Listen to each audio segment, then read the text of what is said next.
आज का हमारा टॉपिक है फंक्शन ओवरलोडिंग। तो फंक्शन ओवरलोडिंग एक ऐसा टॉपिक है या ऐसा कॉन्सेप्ट है जिसमें हम क्या डिफाइन करते हैं कि किसी भी कॉन्सेप्ट के भी आप पे, जैसे कि मान लो अगर मुझे एक फंक्शन को मल्टीपल आर्गुमेंट्स के भी आप पे या मल्टीपल कि मुझे सेम टास्क करना है लेकिन वैल्यूज अलग अलग अलग डिफाइन करने हैं। जैसे कि मुझे कभी इंटीजर वैल्यू डालने हैं, कभी फ्लोट वैल्यू डालनी है या कभी डबल वैल्यू डालनी है। ठीक है। और काम हमारा क्या करे, सेम करे। तो अभी इसके पहले हमने डिफाइन किया था कि भाई ऐड फंक्शन हम बनाए जिसमें इंटीजर केवल डालें या फ्लोट ही केवल डालते थे। ठीक है। इस तरह का डिफाइन करते थे। लेकिन अब हम क्या डिफाइन करेंगे, जितने भी आपके फंक्शंस हैं अ, वो क्या है कि एक नेम से मल्टीपल जब हम फंक्शन बनाते हैं उस कॉन्सेप्ट को वो बोलते हैं फंक्शन ओवरलोडिंग। और फंक्शन ओवरलोडिंग कॉन्सेप्ट क्या होता है, किस तरीके से डिफाइन किया जाता है। फंक्शन ओवरलोडिंग एक तरह से कि जब भी हम किसी फंक्शन को सेम नेम से जब बनाते हैं और मल्टीपल सेम नेम से फंक्शन बनाते हैं, लेकिन एक चीज हम उसमें थोड़ा सा डिफरेंस कर देते हैं। सेम फंक्शन नेम तो होता है लेकिन उसके पैरामीटर डिफरेंट टाइप्स के होते हैं, डिफरेंट टाइप्स ऑफ पैरामीटर्स। तो डिफरेंट टाइप ऑफ पैरामीटर का मतलब ये होता है कि उसके टाइप डिफरेंट हो। वेरिएबल नेम सेम हो कोई दिक्कत नहीं है, पैरामीटर वेरिएबल सेम हो, एक्स हो। अगर इसमें भी देखो यहाँ पे आपका एक्स है, एक्स डिफाइन किया गया तो एक्स हो तो कोई दिक्कत नहीं, यहाँ पर भी एक्स हो तो कोई दिक्कत नहीं यहाँ पे। ठीक है।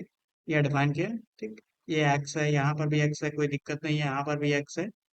सेम है, इससे कोई मतलब नहीं। मतलब क्या होता है कि इससे मैटर करता है कि आपका टाइप क्या हो, अलग अलग होना चाहिए। टाइप आपको दिख रहा है। ठीक है। ये जो टाइप है ये अलग अलग होना चाहिए। ठीक है ना। Right. तो ये चीज डिफाइन करती है, मैटर करती है। अब ये चीज कैसे हम डिस्कस करते हैं, कैसे डिफाइन करते हैं, वो चीज हम यहाँ पे समझ लेते हैं कि फंक्शन ओवरलोडिंग कैसे की जाती है और इसका यूज क्यों होता है। तो फंक्शन ओवरलोडिंग देखो, यहाँ पे सबसे पहले हम देख लेते हैं कैसे डिफाइन करते हैं, उसका यूज हम डिफाइन करेंगे क्यों होता है इसका यूज। कि मल्टीपल, जैसे कि हमको क्या करना होता है, मल्टीपल फंक्शन डिफाइन करने होते हैं। और जो फंक्शन हम डिफाइन करते हैं उन फंक्शन को एक तरह से अगर सेम टास्क करना है तो उसके लिए अलग अलग फंक्शन अगर हम डिफाइन भी करते हैं तो उसको याद रखना पड़ेगा, भाई इसके लिए ये फंक्शन मुझे चाहिए, इसके लिए ये फंक्शन चाहिए। थोड़ा सा भी चेंजेस है। लेकिन अगर मुझे सेम टास्क करना है, थोड़ा सा बस पैरामीटर ही डिफरेंस है, तो उसका नाम हम सेम ही डिफाइन करते हैं। बस क्या करते हैं, उसके पैरामीटर थोड़ा सा हम चेंज कर देते हैं। तो यहाँ पे हम डिफाइन कर लेते हैं, एक अलग से प्रोजेक्ट डिफाइन कर लेते हैं, प्रोजेक्ट फोल्डर। तो यहाँ पे मैं लिख देता हूँ फंक्शन ओवरलोडिंग। देन एक फाइल आप डिफाइन कर लेना यहाँ पे, program dot C S cpp। Then has include iostream using namespace standard, then main function।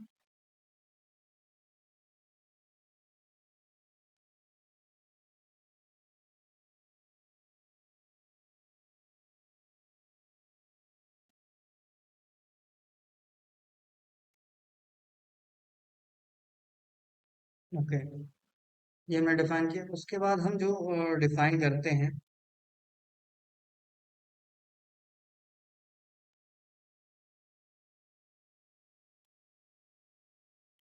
तो क्या क्या रिक्वायरमेंट्स होती हैं। तो मान लो हमने एक फंक्शन बनाया, सम फंक्शन। ठीक है। तो सम में देखो यहाँ पे अगर मैंने डिफाइन किया, अगर सॉरी ये रिकर्सन है, यहाँ पे अगर मुझे चाहिए सम फंक्शन तो मैंने यहाँ पे देखो एक सम फंक्शन डिफाइन किया, लिखा मैंने void ऐड, और मैंने यहाँ पे दे दिया integer a and integer b। ठीक। और ये लिख दिया से आउट द सम रिजल्ट, या यहाँ पे लिख देता हूँ मैं the addition result of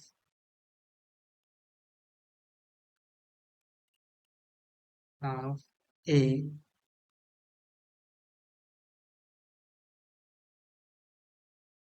and B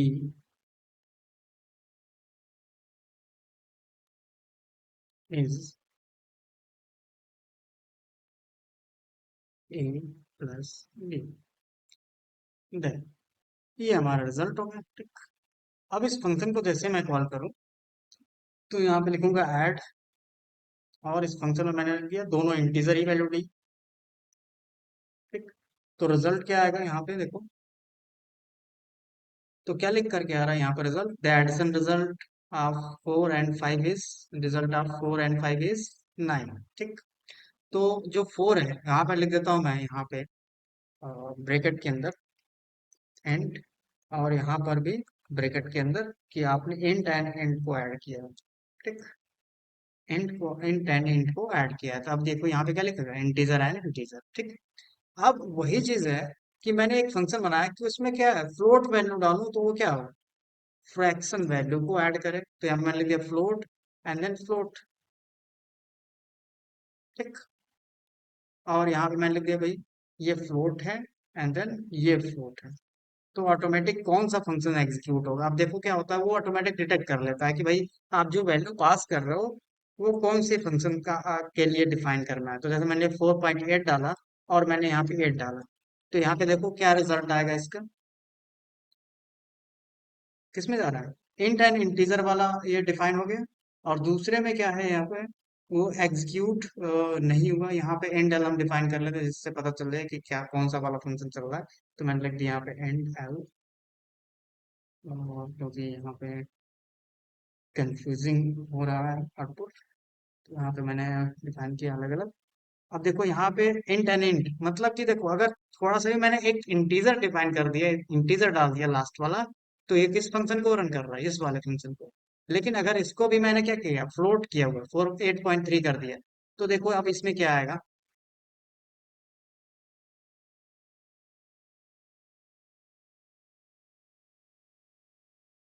क्या रिजल्ट आ रहा है इसमें, वर्ड एड।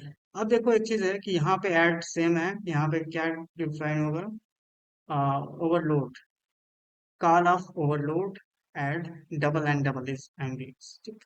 तो फ्लोट है तो यहाँ पे फ्लोट के लिए हमको डिफाइन करना होगा, यहाँ पे बाय डिफॉल्ट जो वैल्यू होती है वो डबल होती है, ठीक।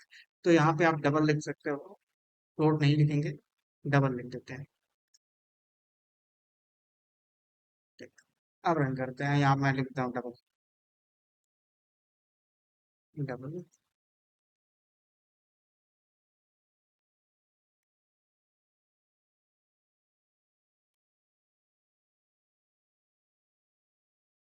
देखो अपने आप वो कनेक्ट कर लेता है कि भाई आपने एक चीज डिफाइन की है।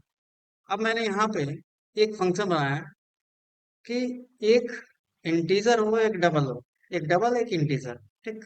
तो मैंने यहाँ पे लिख दिया भाई दूसरा इंटीजर और पहला डबल, ठीक। अब उसके लिए मैं अगर पास करूँ यहाँ पे, तो यहाँ पे पहला डबल अगर मैं पास कर देता हूँ और दूसरा इंटीजर मैंने पास किया 5, तो ऑटोमेटिक उसी फंक्शन को कॉल करेगा जिस तरह का वो डेटा होगा, देखो डबल और इंट वाला ही आउटपुट आ रहा है, देखो क्लियर। तो फंक्शन ओवरलोडिंग क्या होता है कि सेम नेम से फंक्शन बना, बस हमको टाइप हमने चेंज कर दिया है। अब मान लो कि मुझे डिफाइन करना है, यहाँ पे पास करना है कि मैंने लिख दिया ऐड वर्ड, वर्ड ऐड, और यहाँ मैंने लिख दिया string text one, string text two, चलो text two, then start and close. Then हम क्या डिफाइन करेंगे, यहाँ पे मैंने लिख दिया सी आउट स्ट्रिंग वन, तो टेक्स्ट वन यहाँ पे लिख दोगे टेक्स्ट वन, देन बीच में स्पेस, फिर टेक्स्ट टू, और यहाँ पे मैंने लिख दिया हैंडल। अब इसको हम इस फंक्शन को भी कॉल करें, तो मैंने यहाँ पे लिखा ऐड, और यहाँ पे मैंने हेलो, फिर मैंने यहाँ पे कॉमा दिया और मैंने लिख दिया यहाँ पे वर्ड, वैन से निकल। अब यहाँ पे रन करूँ तो देखो ये फंक्शन क्या कर रहा है यहाँ पे, हेलो वर्ल्ड इस तरीके से बीच में स्पेस आ रहा है, इस तरीके से प्रिंट कर रहा है। वही फंक्शन हेलो वर्ल्ड पे प्रिंट कर रहा है, वही फंक्शन यहाँ पे डबल और इंट को ऐड कर रहा है, डबल एंड डबल को ऐड कर रहा है, और इंटीजर इंटीजर को ऐड कर रहा है। ओवरलोड का मतलब होता है कि जब हम सेम फंक्शन को अलग अलग पैरामीटर के साथ वर्क कराते हैं तो वो फंक्शन क्या कॉन्सेप्ट को डिफाइन करता है, फंक्शन ओवरलोडिंग या मेथड ओवरलोडिंग को डिफाइन करता है। तो मेथड ओवरलोडिंग या फंक्शन ओवरलोडिंग वही चीज होती है जिसमें मल्टीपल फंक्शन आप बनाते हो सेम नेम से विद द डिफरेंट पैरामीटर्स, अलग अलग पैरामीटर से हम डिफाइन करते हैं। Okay, clear?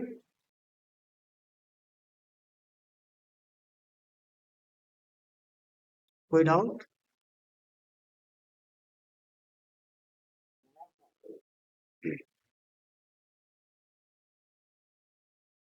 हम्म। अब आगे चलते हैं, कुछ एक्सरसाइजेस देख लेते हैं फंक्शन ओवर रिलेटेड।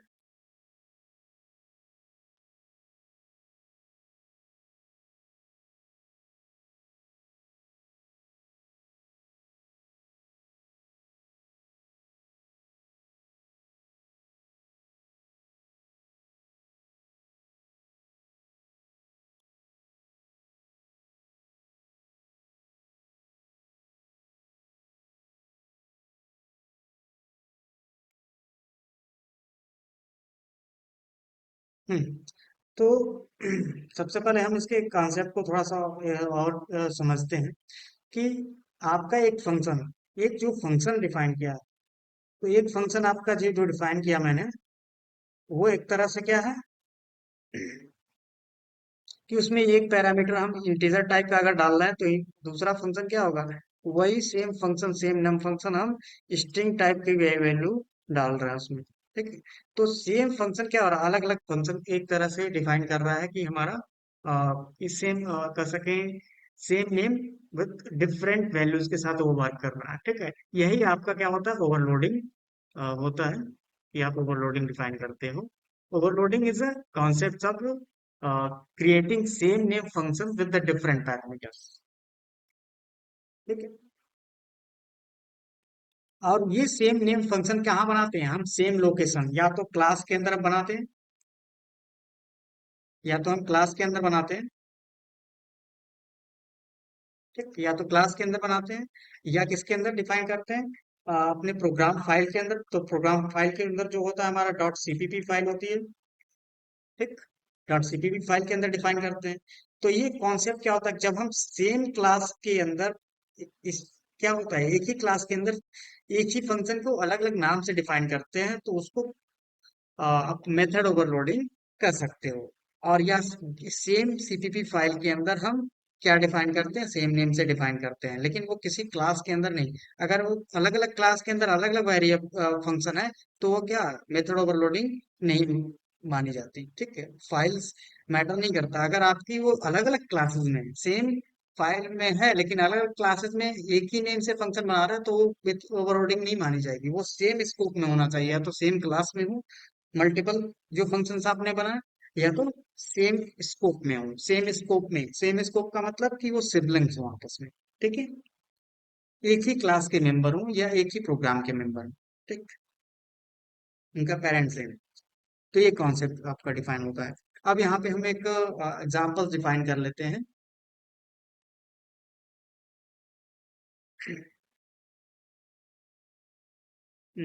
यहाँ पे हम एक बना लेते हैं, एरिया डॉट सीपीपी।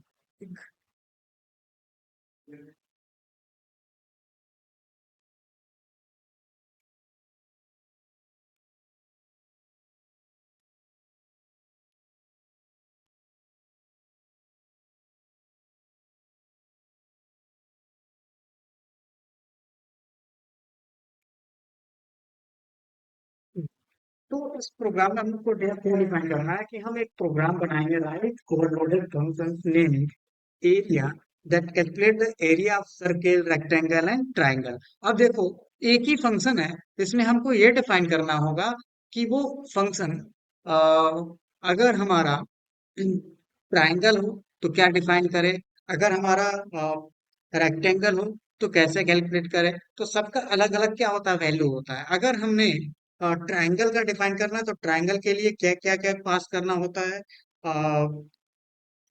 दूसरे एरिया के लिए या सर्किल के लिए या किसी भी चीज के लिए कैसे डिफाइन करना होता है। तो देखो यहाँ पे हमने एक पहला फंक्शन बनाया। तो सबसे पहले एरिया कैलकुलेट करने के लिए हमको क्या चाहिए, अगर मुझे सर्किल का एरिया कैलकुलेट करना तो यहाँ पे क्या क्या एरिया कैलकुलेट करना है एक ही फंक्शन से, एक ही फंक्शन नेम से। तो जैसे कि मान लो हमारा फंक्शन नेम क्या होना चाहिए, एरिया। दूसरी चीज दूसरी चीज ये होनी चाहिए कि किस चीज का मैं डिफाइन करूंगा, कि एक ही फंक्शन सर्किल का भी एरिया कैलकुलेट करे लेकिन वो डिफरेंट हो, ठीक, एक बार में एक ही वो डिफाइन करे। तो सर्किल का, रेक्टेंगल का और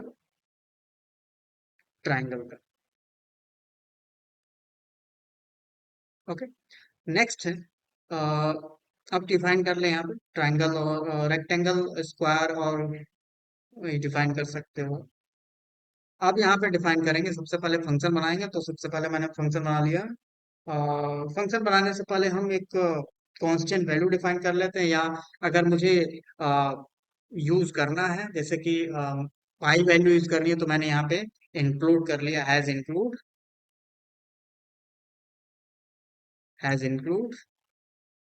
IO stream, sorry IO stream नहीं, यहाँ पे मुझे इंक्लूड करना है सी मैथ, ठीक, सी मैथ जिसके लिए हम पाई डिफाइन करेंगे, ठीक है। तो पाई फंक्शन यहाँ पे गेट कर लेंगे।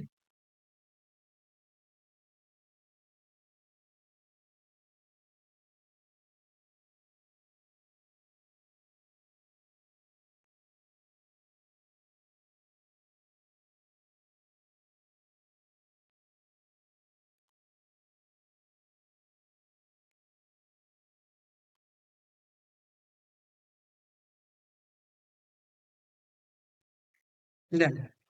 अब हम क्या डिफाइन करेंगे, फंक्शन बना लेते हैं।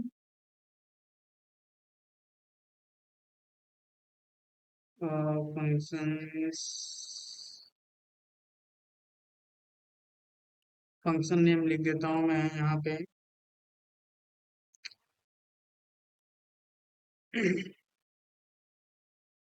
अब देखो, हमेशा एरिया आपका फ्लोट में आएगा, फ्लोट या डबल लिख सकते हो, तो मैंने लिख दिया फ्लोट। और फ्लोट लिखने के बाद यहाँ पे मैं लिख देता हूँ फंक्शन नेम, ठीक। फंक्शन नेम के बाद यहाँ पे डिफाइन कर लेता हूँ फ्लोट। तो यहाँ पे मैंने लिख दिया सबसे पहले रेडियस, एक ही फंक्शन है, जैसे कि अगर मैं रेडियस दे रहा हूँ तो फ्लोट में डिफाइन में दूंगा। और यहाँ पे डायरेक्टली डिफाइन कर सकता हूँ, तो यहाँ पे मैंने डिफाइन कर लिया। अब जैसे कि दो आपका, या तो आप मैनुअली डालो पाई की वैल्यू, या तो आप मैथ, मैंने सी मैथ को यहाँ पे इंपोर्ट कर रखा है। तो सी मैथ को इंपोर्ट कर रखा है, तो सी मैथ को आप क्या करोगे, डिफाइन करोगे यहाँ पे, अ,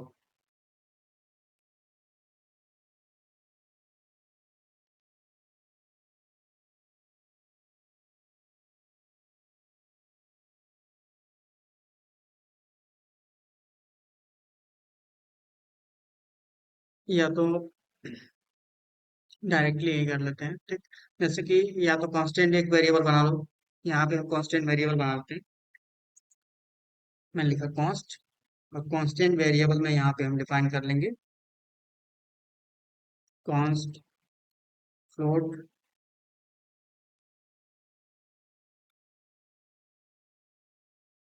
पाई इक्वल, मैंने लिख दिया 3.14159, ठीक।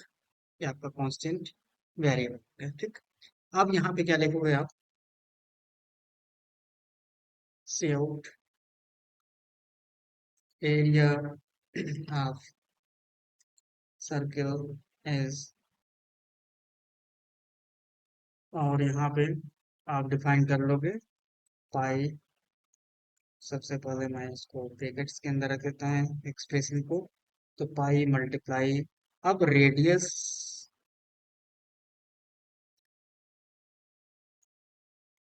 स्पेलिंग,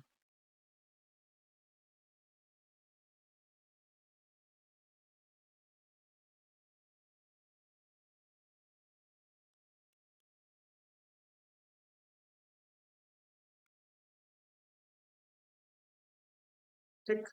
ये आपका एरिया ऑफ सर्किल हो गया, पाई आर स्क्वायर। नेक्स्ट, उसके बाद हमको क्या डिफाइन करना है, सेम फंक्शन बनाना है। जैसे कि अब देखो, अब दूसरी चीज क्या होती है कि लेंथ और विड्थ क्या होती है आपकी एग्जैक्ट होती है, तो ये इंटीजर है, मैं लिख देता हूँ। तो इसका रिटर्न टाइप भी क्या होगा, इंटीजर ही आएगा। तो मैंने इंटीजर एरिया लिख दिया, और यहाँ पे लिख दिया मैंने लेंथ। तो लेंथ हमने डिफाइन किया इंटीजर टाइप का, और विड्थ हमने डिफाइन कर दिया है भी इंटीजर टाइप का। तो यहाँ पे मैं लिख दिया विड्थ, लेंथ एंड विड्थ।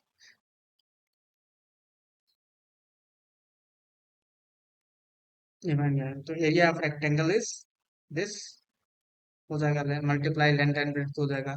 फिर दूसरा फंक्शन आपका डिफाइन होगा इंटीजर एरिया नेम से। अब देखो इसमें क्या डिफाइन करूंगा, तो मैं इंटीजर एरिया में क्या डिफाइन करूंगा, यहाँ पे बेस। तो फ्लोट बेस डिफाइन करूंगा। अब ये किसके लिए होता है, तो ये आपका हो गया सर्किल, हो गया रेक्टेंगल, हो गया एंड देन अब ट्राइंगल। तो इसमें बेस होता है, और एक दूसरा क्या होता है, कौन सी वैल्यू होती है दूसरी, हाइट होती है। ठीक है, बेस एंड हाइट। तो हमारा क्या निकल के आ जाएगा यहाँ पे, 0.5 मल्टीप्लाई बेस एंड हाइट। ये फार्मूला होता है। तो ये कैलकुलेट करके आ जाएगा। अब यहाँ पे देखो, अब देखो सेम फंक्शन नेम, जो हमारा सेम फंक्शन नेम है वो सबके लिए अप्लाई होगा। एक मिनट, यहाँ पे क्या रहा,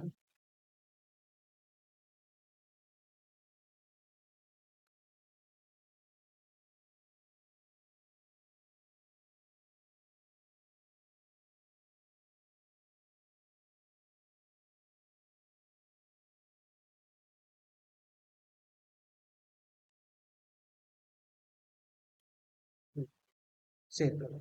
उसके बाद यहाँ पे मैंने डिफाइन कर लिया फंक्शन नेम। तो मैंने लिख दिया एरिया। तो एरिया में अब देखो यहाँ पे जब हम डालेंगे, जैसे कि अगर मैं 22 डाल रहा हूँ, तो देखो क्या है, no return statement is missing. अब देखो यहाँ पे रिटर्न स्टेटमेंट, तो यहाँ पे मैंने फ्लोट दिया था, तो इसको वायर्ड कर लेता हूँ क्योंकि रिटर्न हमने दिया ही नहीं है। तो यहाँ पे रिटर्न देने की जरूरत नहीं है, तो यहाँ पे वायर्ड लिख लो आप।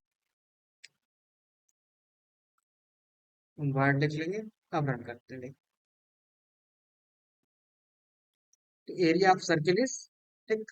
तो अगर सिंगल वैल्यू डल रहा है, तो उसमें क्या है, सिंगल वैल्यू जो होगी, अगर आपका फ्लैट हो जो जो भी हो, तो सिंगल वैल्यू अगर दे रहेंगे, और वो आपका बाय डिफॉल्ट फ्लोट, वो भी इंटीजर जो डालते हो तो फ्लोट में ही वो ले लेता है, फ्लोट में भी ले लेता है।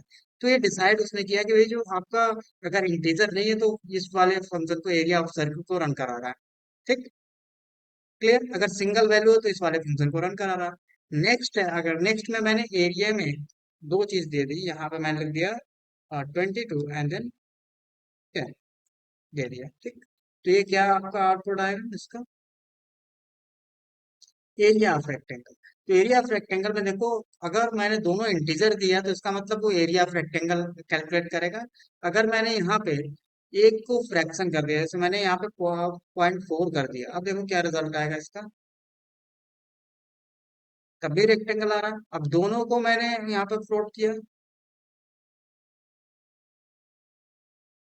तो कह रहा है कि यहाँ पे फ्लोट नहीं, यहाँ पर डबल चलेगा। तो यहाँ पे बाय डिफॉल्ट क्या होता है, वो डबल लेता है। तो यहाँ पे मैंने लिख दिया डबल। डबल के थ्रू वो आपका एरिया ट्राइंगल कैलकुलेट करेगा। तो यहाँ पे मैंने लिख दिया डबल।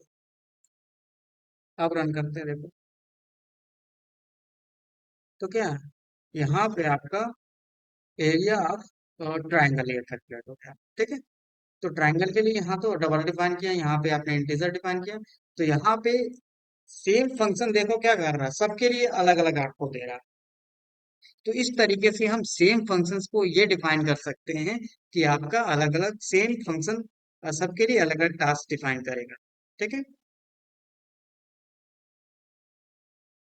अब हम डिफाइन करते हैं नेक्स्ट क्वेश्चंस, कि अगर हमने कोई ऐसा फंक्शन डिफाइन किया कि अगर मान लो कि अगर मैं एक प्रिंट फंक्शन बनाऊं जिसमें किसी भी तरह की वैल्यू मैं डालूं वो प्रिंट करे। ठीक है, तो वो भी हम फंक्शन डिफाइन कर सकते हैं। तो मैंने यहाँ पे लिख दिया print dot CPP,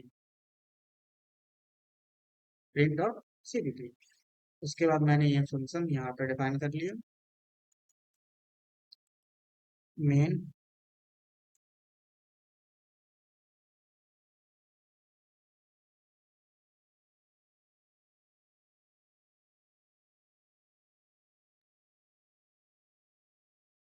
next.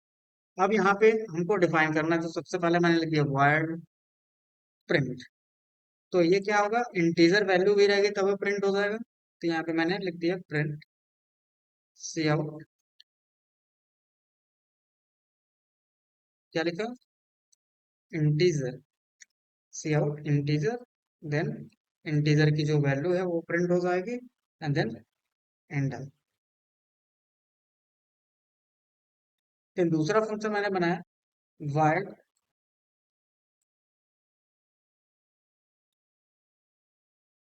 Wide print, same name से फंक्शन बनाएंगे, ठीक है।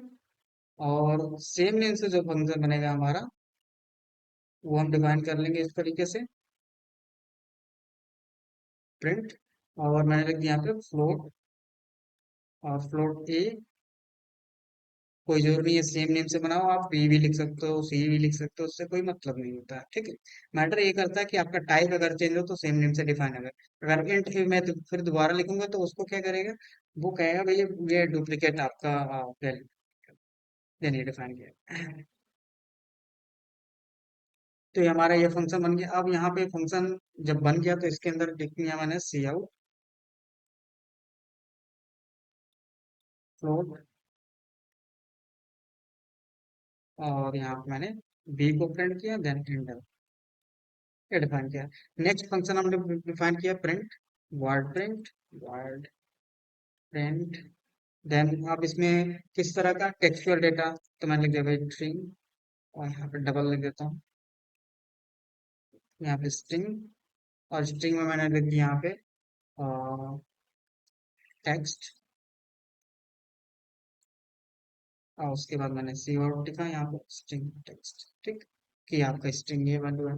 तो इस तरीके से हम एक ही फंक्शंस को अलग अलग चीजों से डिफाइन कर सकते हैं। तो सॉरी, ये फंक्शन हमने जो डिफाइन किया, ये मेन फंक्शन के अंदर नहीं, यहाँ पे डिफाइन कर लो आप, ठीक। ये अलग अलग फंक्शन हमने डिफाइन कर लिया।